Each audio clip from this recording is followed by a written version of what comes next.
O Rio em Foco veio até a Associação Comercial do Rio entrevistar o diretor da Columbia Global Center, Thomas Trebe. Ele vai conversar com a gente sobre os projetos e parcerias que vêm sendo desenvolvidos pela universidade no estado e no país. Vem com a gente!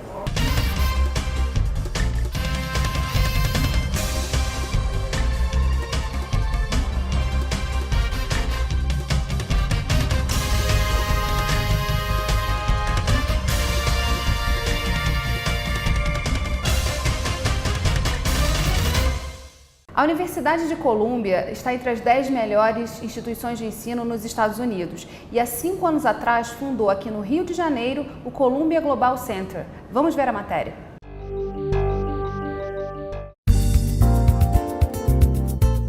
O diálogo produzido pela Columbia Global Center no Rio de Janeiro é baseado em resumos de conferências ou através de fluxos de dados.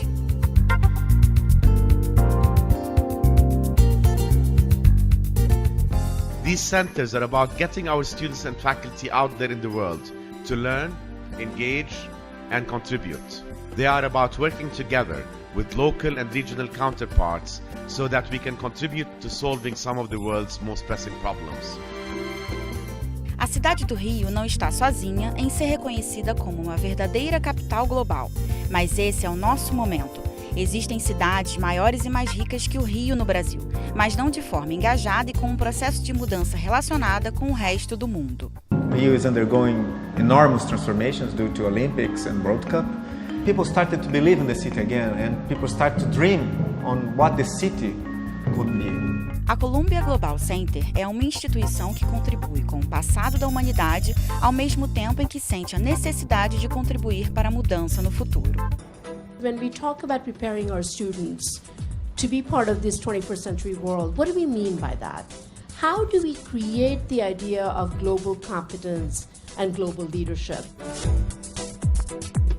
The reason that I'm here is not only to play for you, but also to form relationships with institutions in Rio to launch a musical program for study. Cities have become the real laboratories of the world. We need a new kind of university to deal with this. This is why I'm enormously proud to be part of Lee Bollinger's mission to, as it were, close that loop and have the university have its most deepest reflections in the space of action, in the space of cities themselves. Estamos em um processo de revolucionar o jeito que uma universidade global pensa de si mesma. Precisamos alcançar, tocar o mundo e sermos transformados por essas mudanças. E a conexão entre a Universidade de Columbia com outras instituições do Brasil proporciona isso.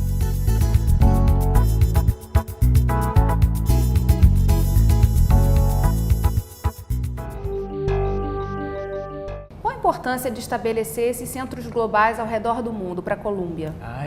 Foi um passo muito importante, que no mundo globalizado que habitamos, ninguém pode ficar sossegado só no seu canto. No caso de Columbia, seu campus naquela ilha fascinante, tão divertida, tão importante quanto Manhattan, mesmo estando em Manhattan, não era suficiente para tocar, sentir os temas relevantes desse mundo globalizado. Então, o jeito de Columbia, a estratégia de Columbia foi esticar como braços da universidade ao redor do mundo, os principais capitais em mercados, principalmente em mercados emergentes. Quantos centros tem hoje? Temos 9 agora. O mais novo está sendo feito agora na África do Norte. O primeiro foi feito em Paris. E estamos em todas as principais regiões do mundo. E por que o Rio de Janeiro? Uma pergunta que os paulistas sempre me fazem. Nunca consegui dar uma resposta que eles achavam satisfatória. Mas nós viemos ao Rio de Janeiro por muitos motivos, até pessoais. Acontece que a minha esposa é aqui do Rio e eu sou um velho brasilianista de Colômbia. Estou muito orientado aqui na cidade do Rio de Janeiro.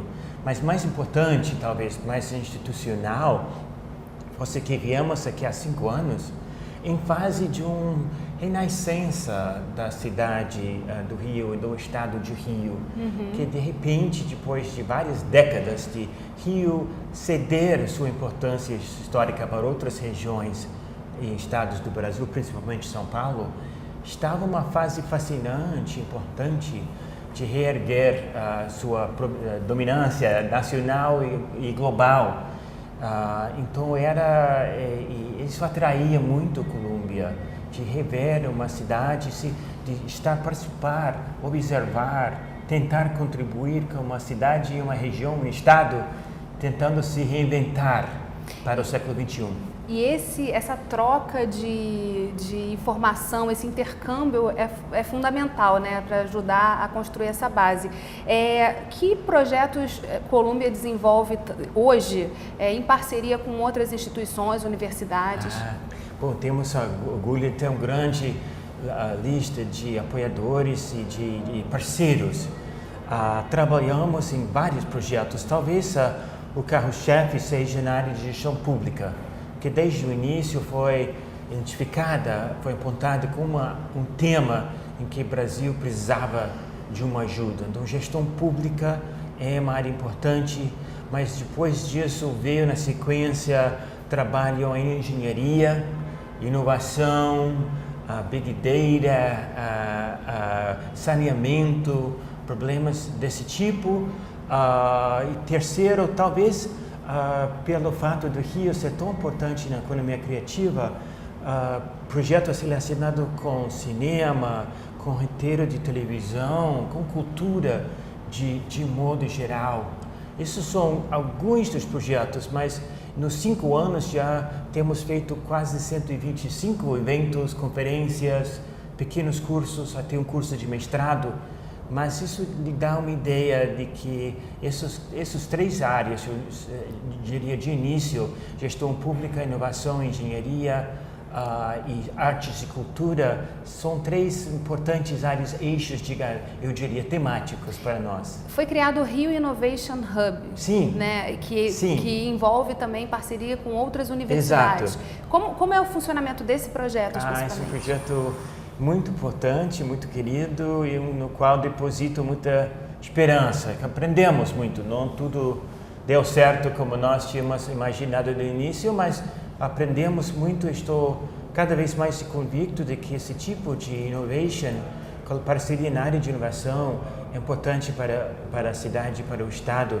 Nesse caso, foi uma parceria com COP, principal faculdade de pós-graduação em engenharia no país, com nossa escola de engenharia de Colômbia, a principal escola de engenharia no chamado Ivy League americano.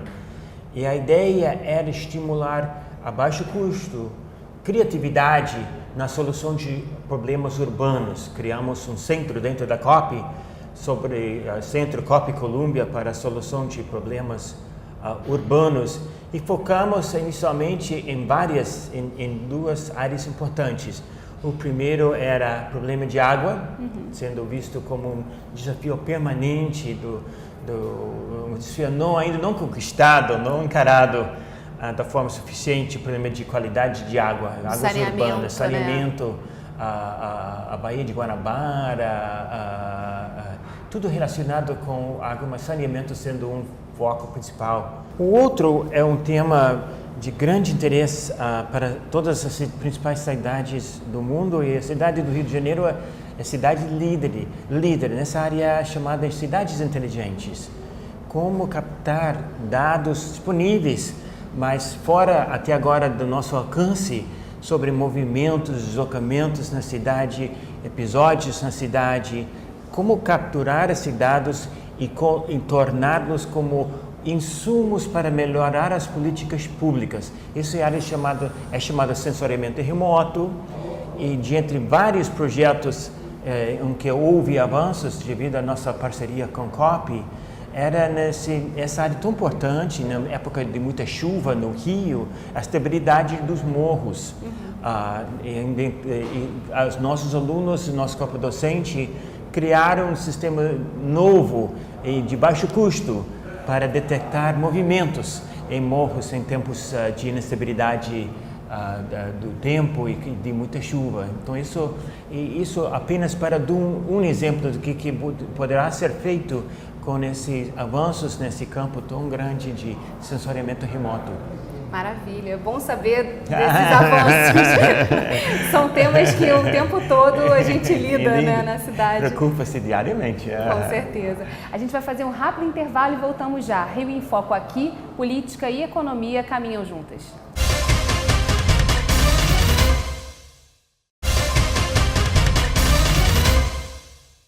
Estamos de volta com Thomas Treba. A gente estava conversando no bloco anterior sobre esses projetos que estão sendo desenvolvidos em parceria com outras instituições. Em relação à gestão pública, que é um foco importante da Colômbia, o senhor falou do mestrado. Como é que está esse processo? Já se formou a primeira turma? Sim. Adaptamos um curso que já existia em Colômbia. Adaptamos para satisfazer as necessidades do servidora brasileiro. E o curso funciona de modo híbrido, em parte presencial, 2 meses em nosso campus em Nova York, no meio desse tumulto todo que é Nova York, e o restante do tempo, 15 meses aproximadamente, 16 meses, em aulas à distância, com muito reforço dos nossos professores.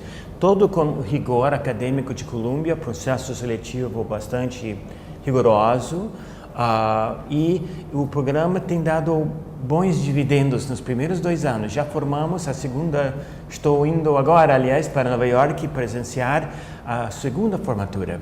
Até o mês que vem, teremos formado 40 servidores brasileiros, mestrandos brasileiros com título de Colômbia, um título nosso. E são, na sua base, na maioria, servidores ativos? São, na sua imensa maioria, são servidores ativos. Começamos com um pé firme aqui no estado do Rio de Janeiro, com servidores do estado e da prefeitura do Rio de Janeiro. Na primeira turma era composta em grande parte de cariocas, a segunda turma menos. E vemos crescentemente uma diversidade de perfis. Temos de todas as esferas do governo brasileiro, inclusive algumas das empresas estatais e inclusive uma ou outra pessoa que participa do setor privado. E para dar mais pitada do mundo global, abrimos nessa segunda turma e na terceira turma que começa, abrimos para o resto do mundo. Então temos pessoas aprendendo lado a lado com os brasileiros, tudo em inglês, aliás. Temos pessoas da Rússia, do Meio Oriente, de vários estados do interior dos Estados Unidos, de outros países de Latinoamérica. Então, embora o curso é adaptado para o Brasil, ela é global e ela cumpre os mais rigorosos padrões de Colômbia e dá aos participantes aquele sentimento de aprendizado lateral, aprendendo lado a lado com servidores e servidoras públicos no resto do mundo. Na sua opinião, qual é o fundo, quer dizer, por que isso é tão importante? A gente está falando de estarmos no mundo global, dos desafios serem globais, a gente enfrenta uma era de incerteza mundial, não só local. Aqui é muito intenso isso, né? Mas essa troca, esse aprendizado, qual é o feedback que esses alunos também dão? Thomas, a gente faz, claro, nossa avaliação, entrevistas, acompanhamos as carreiras após serem formados os alunos. Eu diria que a avaliação é muito positiva, e não só dos alunos, senão do alto mando lá de Colômbia, do nosso corpo docente, professores de Colômbia. Todos acham que o programa está tendo os efeitos desejados, está dando uma formação, está dando uma visão global para quem? Para servidores de médio e alto escalão, idade média em torno de 35 anos de idade. Muitos já vêm com mestrados, ou inclusive um ou outro com doutorado, mas mesmo assim eles aprendem bastante. E qual é a nossa visão, qual é a visão compartilhada com nossos alunos? Que as funções do Estado brasileiro cresceram muito. Uma tal de complexidade aqui no Brasil é muito desafiante. para qualquer pessoa que vem sendo promovido lentamente na burocracia de gestão do Estado, mas não sempre com os requisitos acadêmicos, não só com uma experiência global que permitiria ao indivíduo cumprir suas funções complexas, as demandas complexas do Estado, do serviço público no século XXI. Falando também de projetos em parceria que o senhor falou no primeiro bloco, de outros eventos e conferências que a Columbia organiza. Vocês têm um site em que essas informações ficam disponíveis? Temos um site, temos, isso aqui é uma geração talvez um pouco mais depois de mim, digamos, mas temos o Twitter, temos o Facebook, temos também ajuda de parceiros que trabalham em mídia, relações públicas, que para nós o trabalho de comunicação ela é fundamental, que o que Columbia tenta fazer aqui no Rio, no Brasil, obviamente temos limitações, mas aquilo que estamos fazendo, os eventos promovidos, as ideias trocadas, queremos ter a maior certeza possível que essas ideias boas não são apenas uma gota de água no oceano, senão eles são divulgadas, eles penetram a mídia e têm um impacto positivo sobre a sociedade, sobre nosso público-alvo aqui no Brasil. E essa atividade também vem se expandindo para outros estados? Vem. Inicialmente, e sempre estaremos rodeados aqui. Tempos bons, tempos não tão bons. A Columbia tem 300 anos de existência e nesse período de tempo tem havido milhares de crises americanas agudas e piores do que a que existe agora no estado, na cidade do Rio. Então estamos aqui esperamos para sempre, criando raízes, mas nossa missão é o Brasil realmente. Então estamos expandindo rapidamente atividades através de um escritório satélite em São Paulo, onde nossos parceiros são entidades de grande renome, grande capilaridade em estado de São Paulo, como a FEComércio, como a USP, como a Unicamp, como o Centro Ruth Cardoso. São muitos parceiros nossos também no estado de São Paulo, mas também procuramos atuar cada vez mais em regiões onde há uma demanda, onde há interesse de nossos professores. Por exemplo, Columbia tem muito nome, muito fama na área de meio ambiente, proteção de florestas tropicais. Então, Belém, de repente, vem nascer em Manaus, vem nascer lugares de pesquisa. Temos interesse em regiões áridas e no nordeste do Brasil. Então, Fortaleza assume uma importância grande. E falando novamente de gestão pública e parceiros, há uma demanda grande em São Paulo, em Brasília, onde nosso um parceiro muito importante para nós é a INAP, a Escola Nacional de Administração Pública em Brasília. No próximo bloco vamos falar sobre a parceria entre a Firjan e a Universidade de Columbia para melhorar o ambiente de negócios do nosso estado. Rio em Foco aqui, política e economia caminham juntas.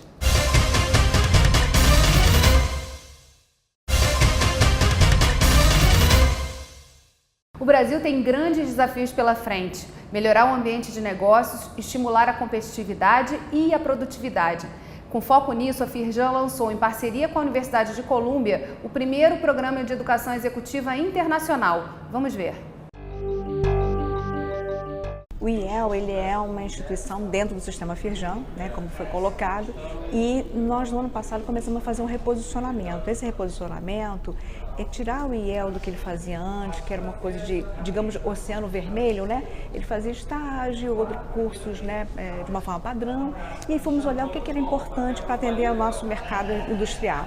E o que as nossas empresas precisam, né? E aí a gente fez o reposicionamento escutando as empresas, a indústria e toda a sociedade que é pertinente a isso.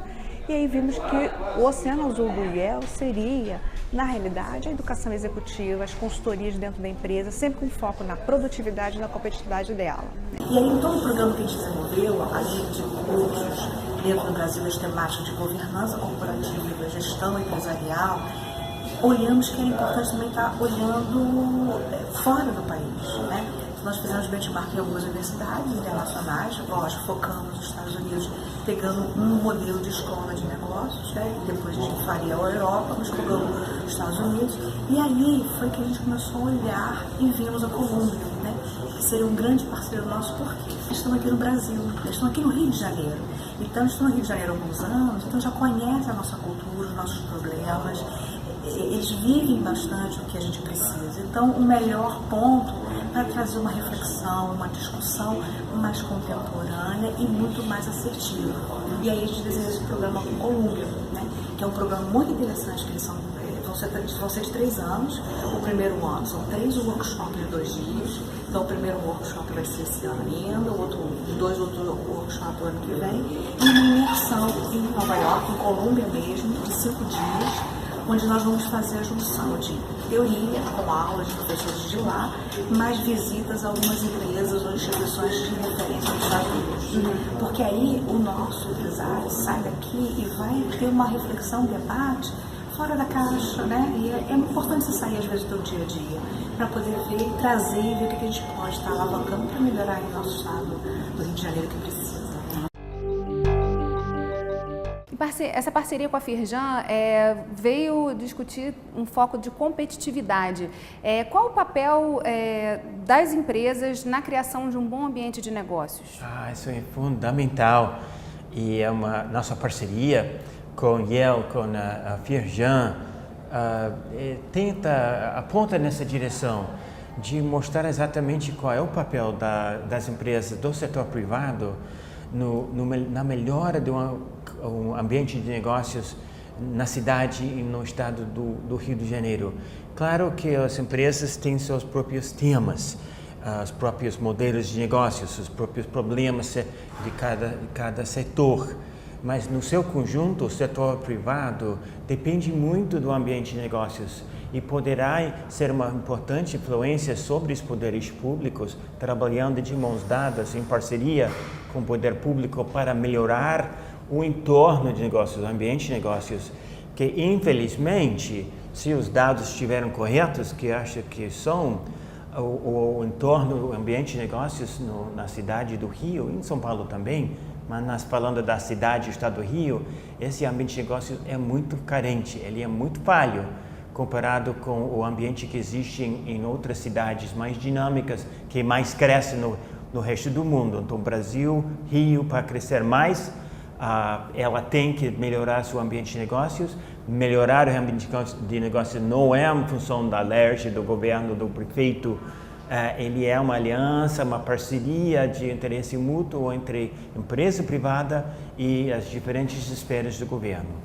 Principalmente nessa questão da burocracia, né? Porque a quantidade de mostrar o quão irracional pode ser o processo burocrático e como isso pode ser dinamizado com investimentos, pode ser um caminho para a melhora desse... Eu acredito que sim, e não estou trazendo nenhuma novidade já de dados empíricos, mas se nós analisamos o caso, digamos, a estrela das cidades globais que mais crescem, que mais aumentam empregos, mais aumentam salários, mais aumentam renda per capita, mais melhoram os serviços públicos, o número 1 top dessa lista é Singapura.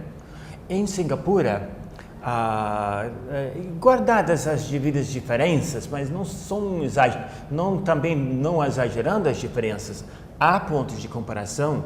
Em Singapura demora um dia sequer para abrir um novo negócio. Na média, no Rio e em São Paulo, são 67 dias.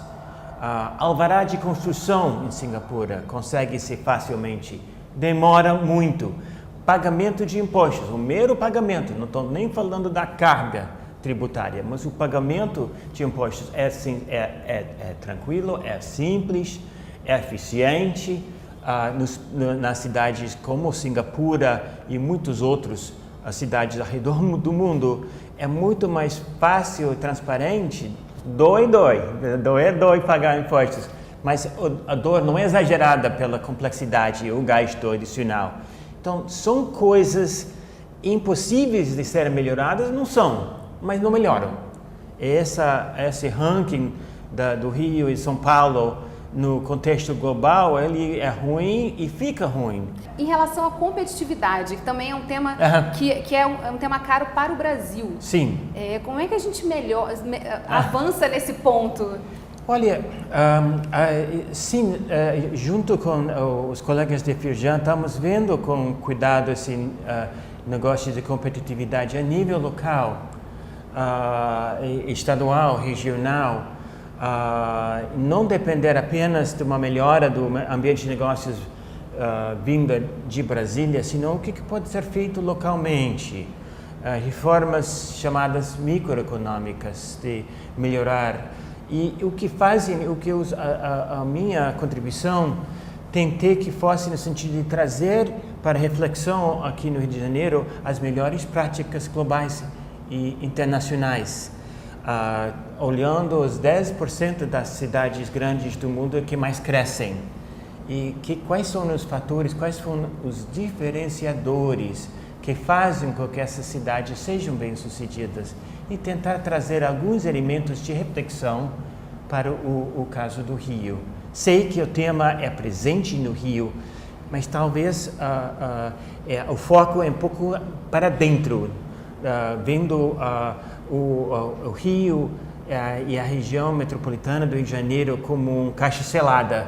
A minha tentativa é tentar abrir, mostrar as melhores e as piores práticas globais, no sentido de tornar mais eficiente, mais eficaz um diálogo entre Firjan, por exemplo, a junta comercial, a Rio, tornar mais eficiente esse diálogo com os poderes públicos, com um único fim, que é melhorar a competitividade, a produtividade, digamos, dessa região. E por que focar apenas nesse tema quando tem, obviamente, outros temas?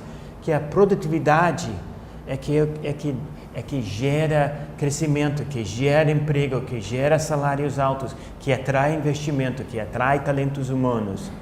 Isso, além das outras prioridades da política pública, para mim, isso é, do ponto de vista do crescimento da economia local, esse eixo de produtividade é, para mim, um foco exclusivo e antes de mais nada. E olhando agora para o horizonte, né, a gente falou de que Colômbia chegou para ficar. O que a gente tem, o que a Colômbia tem planejado para os próximos anos e quais são os passos assim para se manter? Os próximos 5 anos será de multiplicar os contatos e os professores, as escolas de Colômbia que têm experiência com o Brasil. Queremos aumentar cada vez mais o número de brasileiros que estejam presencialmente em Colômbia. Esse Brasil pode ser uma surpresa. O Brasil agora é o 4º país que mais manda alunos para a escola de graduação de Colômbia, que é muito concorrida. Então queremos aumentar esse fluxo. E queríamos experimentar, termino dizendo, com novas formas de diálogo entre Colômbia e o Rio de Janeiro. E quais são as entraves? Bom, a distância, o custo, deslocamento, calendário letivo que não bate, crise no Brasil. Então, temos que ser cada vez mais criativos no uso de tecnologia,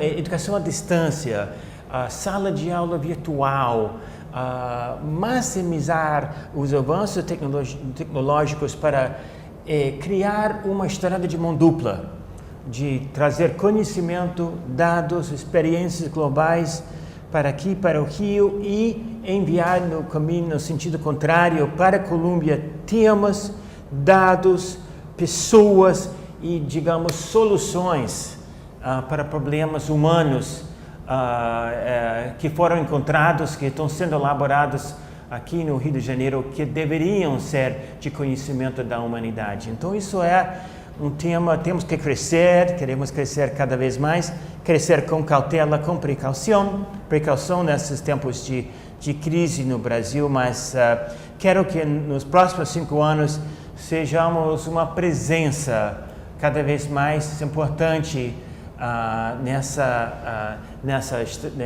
setor de ensino superior na cidade e no estado do Rio de Janeiro. Bem, obrigada, Thomas. Infelizmente, nosso programa chegou ao fim. E obrigada a você, telespectador. Não deixe de enviar suas dúvidas e sugestões para rioinfoco@lerj.rj.gov.br ou para o nosso WhatsApp 21 98890 4709. E aproveita e segue a gente nas redes sociais, Facebook, Instagram e Twitter. TV Alerj, o canal do povo fluminense. Até a próxima.